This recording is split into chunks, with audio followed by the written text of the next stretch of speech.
Talking of influencers, Nick, over to The Guardian now, the main influence in your life and that of many other eager young men. Yep, the top G. So Andrew Tate served legal papers after allegations of rape and sexual assault, and this is 4 women in the UK who are pursuing civil proceedings against him.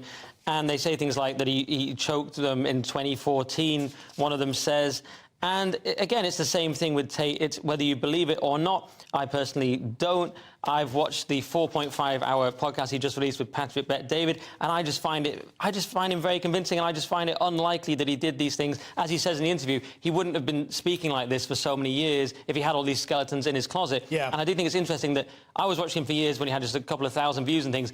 No one came out then, but if you were a public figure who was targeted, now these people come out. And that's my question. It's not so much if you like Tate or not, but do you want to live in a world where the state can decide they've got it in for you and then go after you? And that's what I believe has happened. It happened with Lauren Southern. She wasn't allowed into the country. It happens with influencers who are on the wrong side of politics. Well, I was going to say, I mean, you know, politically on the other side of the spectrum entirely, but Julian Assange was subjected to what I thought were fairly creaky allegations, because clearly America wanted to extradite him and bring him to justice for what they saw as a breach of security, which was a perfectly reasonable suspicion. I read a first-hand account of what happened in terms of with the woman. OK. And first-hand account by who, then? By her. Yeah, right. I'm not saying that even by her own case, I'm just saying that these things emerge. It's always slightly suspicious how they come out when they decide somebody needs to be brought down. I mean, there is no evidence this is like any deep state and stuff. As the lawyer says here, despite Tate's outrageous claims these women aren't real, on reading the papers he should now recall how real they are,